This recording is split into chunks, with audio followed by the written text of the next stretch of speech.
Imaginez un instant hérité d'un immeuble haussmannien majestueux, Une très belle image pour commencer. n'est-ce pas? Un immeuble en plein cœur d'une capitale, les moulures sont superbes, l'adresse est évidemment prestigieuse, mais en ouvrant les registres comptables, vous découvrez une dette ahurissante de 12 milliards d'euros. 12 milliards, oui. C'est un gouffre. Face à un tel gouffre, la réaction instinctive de la plupart des gens serait de paniquer, de convoquer des auditeurs et de chercher désespérément où faire des coupes drastiques pour rembourser la banque. Ce qui est la réaction d'une grande partie de la classe politique actuelle, d'ailleurs. Exactement. Mais dans notre exploration approfondie d'aujourd'hui, nous allons nous pencher sur un candidat qui regarde cette ardoise colossale, qui referme le registre et qui déclare simplement que le problème n'est pas la dette, mais le système. Précision indispensable pour quiconque nous écoute s'impose aujourd'hui. Je vous en prie, allez-y. La pile de documents, de dossiers de presse et de retranscriptions de débats que nous allons analyser couvre l'intégralité de l'échiquier politique parisien. On y trouve des sensibilités allant de l'extrême gauche à l'extrême droite. C'est un spectre très large, en effet. Très large, oui. Et notre but ici n'est absolument pas de prendre parti, ni de voter pour tel ou tel candidat ou de cautionner la moindre idéologie. Notre démarche est strictement analytique et impartiale. Il est toujours bon de le rappeler. Absolument. Il s'agit uniquement de décortiquer factuellement comment ces différents acteurs construisent leur argumentaire, de comprendre la mécanique de leurs propositions sans jamais émettre le moindre jugement de valeur. Le cadre est posé. Notre mission du jour est donc de nous concentrer sur les futures élections municipales de Paris. Une bataille qui s'annonce féroce. Oh oui, très féroce. À travers des figures comme Pierre-Yves Bournazel, Rachida Dati, Sarah Knafo ou encore Emmanuel Grégoire, Sophia Chikirou et Thierry Mariani. Le tumulte habitué à des grandes campagnes, disons. Voilà. Mais au milieu de ce tumulte, une proposition extrêmement singulière a retenu notre attention. Il s'agit du programme de Mahoël Pierrot-Guimbao, qui est soutenu par le Parti des travailleurs. Un projet très particulier, oui. L'objectif est de résumer ce programme de manière claire et didactique pour l'électorat parisien. Nous voulons comprendre sa structure intime et la logique politique assez radicale qui sous-tend ces propositions. D'accord? Décortiquons tout cela. Pour bien saisir l'anomalie stratégique que représente cette candidature, il faut d'abord peindre la toile de fond. L'éléphant au milieu de la pièce dans cette élection, c'est cette fameuse dette. C'est le prisme par lequel tout le monde lit le futur de la ville. Tout à fait. Les chiffres compilés dans nos sources donnent le vertige. La dette de la ville de Paris a plus que doublé depuis 2014. On parle d'un montant oscillant entre 10 et 12 milliards d'euros aujourd'hui, si je ne me trompe pas, C'est bien ça. C'est un chiffre qui paralyse, pour ainsi dire. et qui crée une ligne de fracture très nette entre les candidats. D'un côté, on a un camp qui sonne l'alarme d'une faillite imminente. Il propose des remèdes de cheval. Des coupes budgétaires massives. Oui, je lis dans nos notes que Pierre-Yves Bournazel propose 4,2 milliards d'euros d'économies. Il suggère par exemple de privatiser la propreté. Et Sarah Knafo va encore plus loin. Exactement. Avec un plan de coupe de 9,4 milliards, elle est allée jusqu'à créer un simulateur en ligne pour que le contribuable puisse calculer le pouvoir d'achat qu'il récupérerait. C'est une approche très chiffrée. De son côté, Rachida Dati cible particulièrement la taxe foncière. Oui, elle dénonce cette fameuse hausse historique de 52%. Et Thierry Mariani, lui, propose de sabrer dans les dépenses en supprimant tout budget municipal lié à l'immigration. Il faut d'ailleurs s'arrêter un instant sur la brutalité de cette hausse de 52% de la taxe foncière. C'est le carburant principal de l'opposition. Concrètement, pour un ménage parisien de la classe moyenne, propriétaire de son logement, cela représente souvent plusieurs centaines d'euros supplémentaires, et ce, d'une année sur l'autre. C'est énorme pour un budget familial. Absolument. C'est ce qui permet à l'opposition de droite de construire un récit autour d'une pression fiscale devenue insoutenable, ce qui justifierait, selon eux, des coupes massives ou des privatisations au service public. Pour rééquilibrer le navire.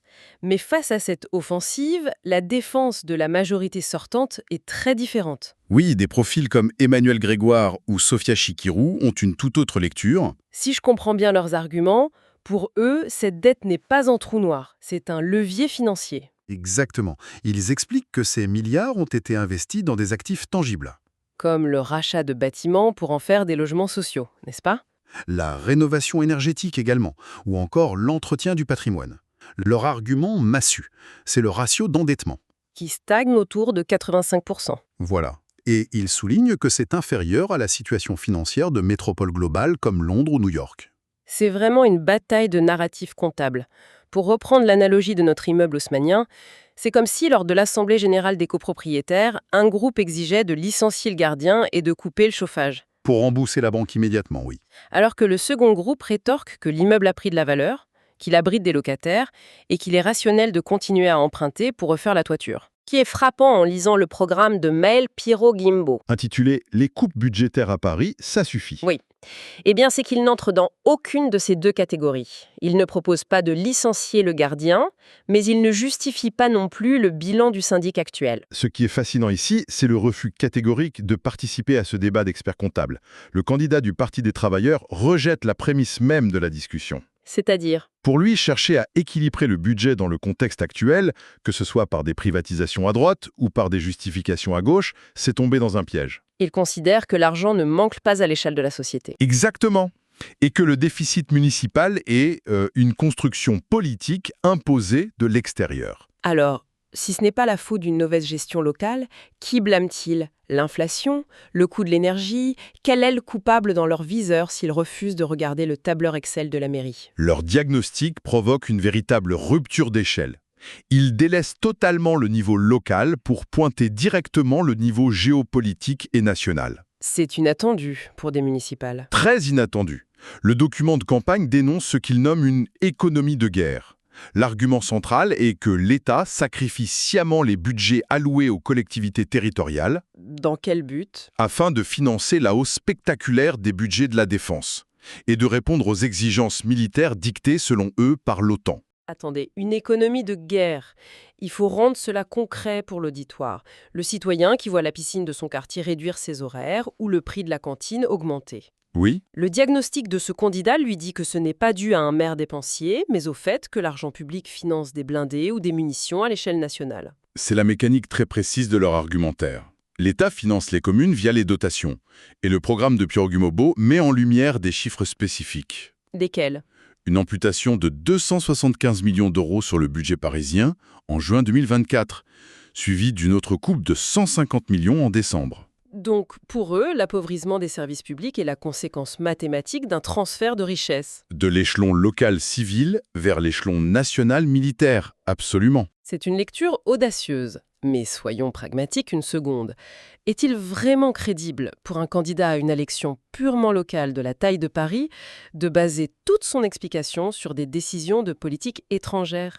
C'est une question légitime. Les électeurs ne s'attendent-ils pas à ce qu'un maire s'occupe des nids de poules et du ramassage des ordures plutôt que de la doctrine de l'OTAN? La contradiction est apparente, c'est vrai. Mais c'est un choix doctrinal pleinement assumé. Le Parti des travailleurs refuse de séparer le micro-local du macroéconomique. Je vois. Il reproche d'ailleurs sévèrement à la majorité sortante, la coalition historique PS, PCF et les écologistes, de ne pas avoir résisté. Ils ne les accusent pas de mauvaise gestion, donc. Non, il les accuse de docilité, d'avoir accepté ces coupes imposées par l'État sans organiser de résistance, d'avoir géré la pénurie plutôt que de s'y opposer. Donc, si l'on part du principe que la dette est illégitime et que l'argent est confisqué par l'État, comment cela se traduit-il dans les mesures proposées? En épluchant leurs documents, on remarque l'absence totale de certains thèmes. C'est très frappant. Il n'y a pas un mot sur l'attractivité internationale de Paris. Rien sur le rayonnement culturel ou l'embellissement des places historiques. Des sujets pourtant au cœur des campagnes de Bournazel ou de Dati. Le programme évacue complètement l'esthétisme urbain. L'intégralité du programme est chirurgicalement ciblée sur l'urgence sociale et les besoins matériels de la classe travailleuse. Prenons de logement, par exemple, qui est la question la plus sensible dans la capitale. Le candidat ne propose pas d'incitation fiscale complexe pour les promoteurs immobiliers. Il exige l'annulation immédiate de toute hausse des charges et des loyers. Dans les hôpitaux de Paris et le parc HLM, c'est bien ça, hein? Oui. Et cette mesure est couplée à la réquisition pure et simple des logements vacants. Je vous arrête sur ce mot. Réquisition. C'est un terme très fort juridiquement parlant. On ne parle pas de racheter des appartements, mais de les prendre. C'est le terme employé, oui. Légalement, comment un maire peut-il forcer l'ouverture d'un appartement vide appartenant à propriétaire privé ou à une banque? Eh bien, techniquement, la réquisition de logements est un pouvoir qui appartient au préfet, donc aux représentants de l'État, selon une ordonnance de 1945. Ce n'est donc pas une prérogative du maire? Non. Demander à ce qu'un maire l'applique implique un bras de fer juridique et institutionnel majeur avec l'État. C'est l'illustration parfaite de leur philosophie. La loi du marché immobilier face à l'urgence du droit au logement. Exactement. Autre exemple frappant dans le domaine de la petite enfance. Le programme chiffre la réouverture urgente de 35 crèches publiques actuellement fermées. Ce qui permettrait de recréer 1800 places d'accueil, d'après les documents. Mais là encore, on se heurte au mur de la réalité. Rouvrir 35 crèches demande de recruter des centaines de puéricultrices. Dans une ville où se loger est hors de prix, c'est le grand défi. Et au-delà de la petite enfance, le programme exige la remunicipalisation des services privatisés, comme la collecte des ordures ménagères ou la gestion de certaines piscines. Oui, tout à fait. Pour que ce soit limpide pour l'auditoire, remunicipaliser, cela signifie briser des contrats avec de grandes entreprises privées pour reprendre la gestion en direct par des employés de la mairie, n'est-ce pas? C'est exactement cela. Et cela demande une volonté politique de faire. Car il faut rompre des contrats de délégation de services publics très complexes, souvent assortis de lourdes pénalités financières. L'idée étant de supprimer la marge de profit de l'entreprise privée pour réinvestir cette somme dans la qualité du service. Et dans les salaires des agents municipaux. C'est là que cela devient vraiment intéressant.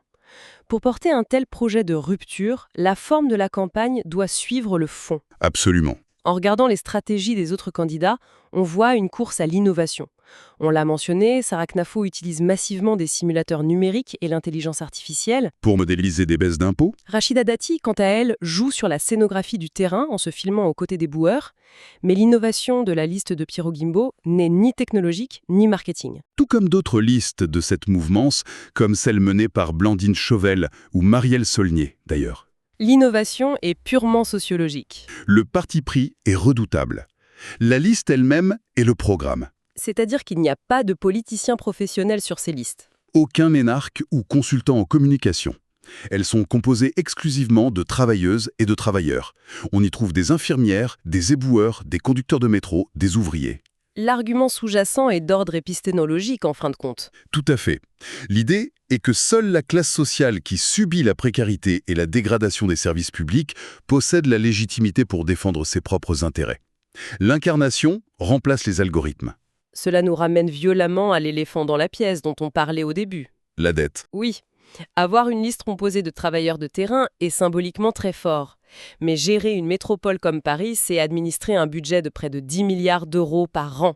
C'est une machine colossale. Rénover des HLM, embaucher du personnel pour 35 crèches, casser des contrats privés, tout cela demande des fonds faramineux.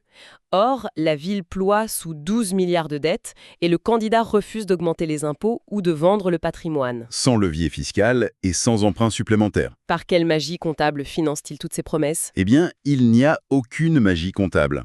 Car il n'y a tout simplement pas de solution financière classique dans leur logiciel. Comment ça? Leur modèle de financement ne repose ni sur les impôts, ni sur l'emprunt. Il repose sur ce qu'ils nomment le rapport de force. Le rapport de force? Les élus de cette liste s'engagent par écrit à ne jamais gérer la pénurie. Ils posent comme principe que voter un budget d'austérité, c'est capituler avant même d'avoir commencé le mandat. Mais concrètement, s'ils sont élus, que se passe-t-il lors du premier Conseil de Paris quand le trésorier annonce qu'il manque des centaines de millions d'euros? Pour payer les salaires ou chauffer les écoles, par exemple? Oui, comment réagissent-ils? La stratégie devient celle de la confrontation frontale. Au lieu de confier la réduction du budget à des cabinets d'audit, leur objectif assumé est d'organiser la rébellion. Les documents de campagne sont explicites sur ce point. Très explicite.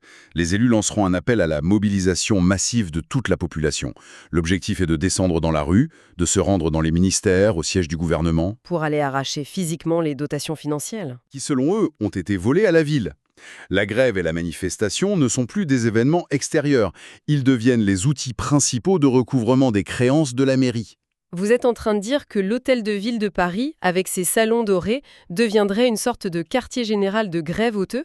Pour coordonner une lutte contre le palais de l'Élysée, oui. C'est vertigineux. Et cela soulève une question cruciale sur la définition même des institutions et du rôle d'un élu. C'est clair. Traditionnellement, le droit administratif perçoit le maire comme un gestionnaire, un exécutif responsable d'allouer une enveloppe budgétaire finie. Mais dans cette configuration, le mandat municipal mute. Il mute en ce que les politologues appellent une fonction tribunicienne. Absolument. Attendez, une fonction tribunitienne? Pour quiconque n'a pas fait de droit constitutionnel, cela veut dire quoi concrètement? Qu'il se voit comme un tribune de la plèbe, sous la Rome antique. Chargé de hurler face aux patriciens, l'analogie est très pertinente. C'est un peu l'idée, non? Oui. Un tribune n'est pas là pour administrer sagement les finances de l'Empire, il est là pour protéger le peuple contre les abus du pouvoir central, quitte à bloquer les institutions. Assumer une fonction tribunitienne aujourd'hui, c'est utiliser son écharpe de mer comme un bouclier. Et un porte-voix pour la colère sociale, oui, en refusant d'appliquer les lois ou les budgets qui pénalisent ses administrés. Alors, qu'est-ce que tout cela signifie au fond, si on lit entre les lignes de cette rhétorique? Le contrat démocratique proposé aux électeurs parisiens est d'une nature totalement différente. On ne leur demande pas de recruter le meilleur directeur financier pour la ville. On leur demande d'élire un chef de file syndical, un leader de mouvement social pour engager un bras de fer avec l'État. Votre analyse est très juste. C'est une démarche qui remplace la gestion des affaires courantes par la lutte des classes à l'échelle métropolitaine. Le contraste avec les autres candidats est saisissant. Totalement. Là où Pierre-Yves Bournazel promet un choc de gestion pour rassurer les marchés, Et là où Sarah Knafo parle de retour sur investissement pour les contribuables. Maël Pierrot-Guiambeau promet l'insoumission institutionnelle. C'est une vision qui fait exploser le cadre purement local pour toucher aux choix macroéconomiques de la nation tout entière, pour rassembler les pièces de ce puzzle avant de conclure notre analyse d'aujourd'hui. L'auditoire doit garder en tête que le programme porté par la liste, soutenu par le Parti des travailleurs, se distingue par un rejet absolu du carcan budgétaire imposé, En refusant de cautionner la dette, oui. et en martelant des mesures matérielles urgentes, le blocage des loyers, la réquisition des logements, la réouverture des crèches.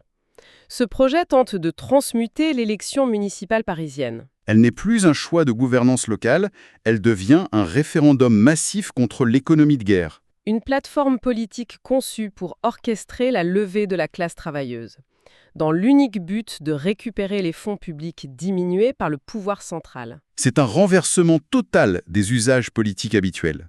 Ce n'est pas un programme qui cherche comment faire mieux avec moins, C'est un manifeste qui exige que l'on rende son dû à la population. en refusant tout compromis sur la qualité des services publics. Ce qui nous ramène, pour clore cette réflexion, à notre immense immeuble haussmannien du début. Les comptes sont dans le rouge vif. Voilà, une partie des copropriétaires veut vendre les meubles, l'autre veut étaler la dette sur 50 ans, et se présente un candidat au poste de syndic qui propose simplement d'appeler tous les résidents à occuper la rue. Pour forcer la banque à annuler l'ardoise et à financer elle-même les réparations. Ce qui laisse l'esprit face à une interrogation vertigineuse qui dépasse largement le cadre de ces documents. Laquelle? Si demain, une capitale d'envergure mondiale, véritable centre névralgique diplomatique et économique du pays comme Paris, décidait d'élire une municipalité assumant ouvertement la désobéissance institutionnelle, Il a grève de masse pour financer son fonctionnement. exactement. Comment le sommet de l'État réagirait-il face à une métropole en rébellion financière ouverte? Jusqu'où irait l'épreuve de force entre le pouvoir d'État et une capitale frondeuse? Voilà matière à réflexion pour clore cette exploration.